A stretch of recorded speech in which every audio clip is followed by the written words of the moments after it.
Hello, my name is Poonam Agrawal. I'm making this video on whether SBI, the State Bank of India, really need over 3 months to file the data or to submit the data to the Election Commission on electoral bonds. I've already made one video in Hindi. The link of the Hindi video is in the description of this video. Kindly watch it if you want to watch it in Hindi. And this English video I'm making on public demand because many people on Twitter asked me whether I could make it in English because many people prefer to hear the entire thing in English.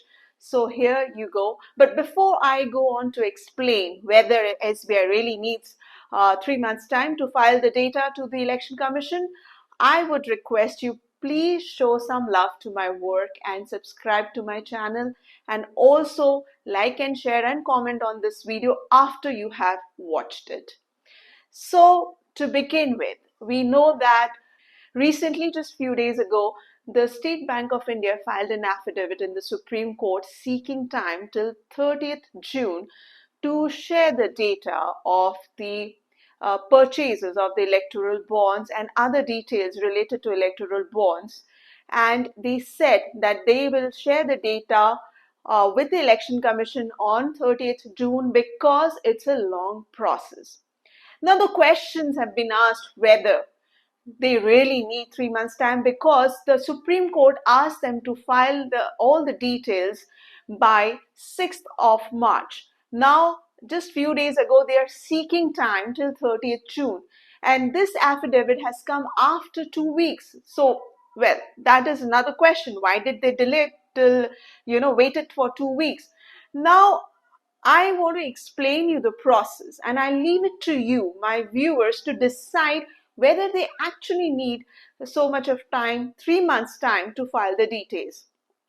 I was one of the first journalists to purchase electoral bonds in 2018. That time I was working with the Coin and I purchased the electoral bonds to do an investigation on it, whether the electoral bonds actually has been introduced to keep the donors' names anonymous. So when I purchased the electoral bond, I went to the State Bank of India, the Parliament Street Bank, because not all State Bank of India branches can sell it. There are specific branches across the country who can sell electoral bonds. So I went to Parliament Street, and when I went there, I did not, of course, tell myself, I did not show myself as a journalist. I told them that I am one of the purchaser of the bonds and I'm representing one company. I just want to buy one bond worth 1,000 rupees. So when I went there, the people were little bit, the suspicious also, like, who is this person, a lady who's coming to purchase electoral bonds and why she wants, after asking few questions, nonetheless, they asked for my KYC details like PAN card, Aadhaar card, and, other details related to the company. I shared them with them the KYC, the PAN card number, the Aadhaar card photocopy. Then they made me wait for some time.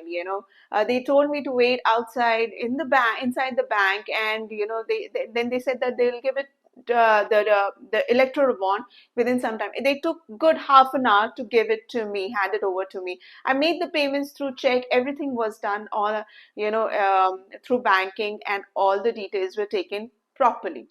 Now, when I purchased the bond, and of course I came back, that point of time I did not know there were unique hidden number. That's something I came to know only after the document, the bond was sent to the forensic, and they discovered that all the bonds have one unique alphanumeric number which is not visible to our naked eyes. It is visible only under ultraviolet ray, which is UV ray. So when I found that thing out, of course, I did a detailed story on it. And when the story was out in the Quint, I was working for them that time, the Finance Ministry came out with a statement, as well as the RTI documents which we got through SBI. They also stated that the unique number is being maintained for audit purpose. Please mark this word, audit. They clearly stated that the unique number which is hidden in the bonds are required for audit purpose and to find out that whether the bonds are genuine or not. They said that they fear that there could be a circulation of fake bonds in the market, so to curtail that, the unique hidden numbers were there. And it was also stated by the SBI in the RTI that these unique numbers are recorded by the bank when the purchaser come to purchase it. So for example, Poonam Agarwal went to purchase electoral bond worth 1000 rupees on a particular date, and that entire record has been maintained. So SBI will maintain that Poonam Agarwal on so and so date she purchased this electoral bond. Now once I have purchased the bond, I can hand it over to any political party for whom I choose. So of course I did not do that, but for instance I give it to a political party, say X. Now that political party has to redeem the bond within 15 days, which means that if I have purchased it, or I've purchased the bond on 1st of March, the political party has to redeem the bond by 15th of March. So they have to go back to the bank. It has to be one of the authorized SBI bank in any city. They can go there, submit the document, the bond to them, and the bank will redeem it. Bank will redeem. While redeeming it, the bank will duly record that the bond, which had a unique number of say 012, was purchased by Poonam Agarwal, and political party X has come to redeem it. Now that record is maintained real time. They cannot be delayed because they have to put everything on paper and keep it intact, and everything happens within 15 days. Now the point I'm trying to make here, once the bond is being purchased and once it is being handed over to the party, then it again comes back to the bank. The entire process takes 15 days. But apart from that, the audit, which is done annually, we all know what audit means.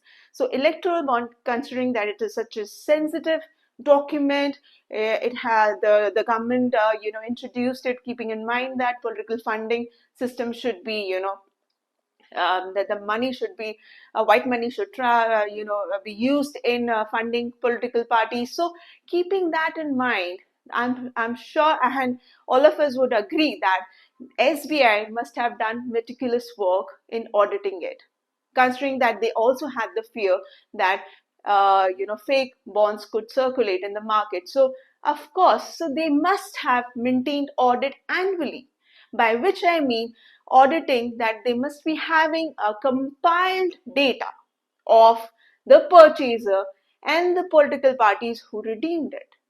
So this data must have been maintained annually ever since 2018, ever since it was being first sold in the market. Now the point I'm trying to make here is that since 2018 financial year till 2022-23, the audit must have been done by the SBI. Now, the point is that if the audit has been done, the material has been compiled together. It is only the financial year 23-24 which is being left. The SBI must be having all the data available with them in the headquarters or wherever they are keep maintaining it. So do they really need so much of time to compile the data and hand it over to the Election Commission? This is one question which I leave it to you, the viewers, to decide whether they really need. Of course, we all know how the bureaucracy works in India. It's a time-consuming affair. But now you have to decide whether it takes 3 days, 3 weeks, or 3 months to compile them and put it out together to the Election Commission so that they can further use it. Now, there have been experts been talking about that it's just a time buying tactics which is being used by the SBI. In fact, Prashant Bhushan, he tweeted in one of his tweets, he said that SBI wants to give government more time till beyond polls to hide the details of 10k crore of payments, kickbacks received by BJP through electoral bonds. So now, of course, the matter is in the Supreme Court, where the Supreme Court gives them the time, the SBI time till 10th of June, which is after the elections, after the Lok Sabha elections will be over, or whether the Supreme Court tells them to file and submit all the data within a few weeks and months before the elections are over or even start. Let's see what the Supreme Court says, but this is exactly what the process is. I just wanted to tell you, the viewers, to understand the entire process. Now you decide what it should be and whether the SBI should be given more time to do it. I hope you like this video. Kindly like, share, and comment. Please, please do comment. I would like to hear from you people. What do you think about the video? What else do you want to know? On my channel, ExplainX, I would certainly try to make videos both in Hindi and English. I'll definitely try. But please do comment on my video so that I also know what my viewers want. Thank you so much for watching.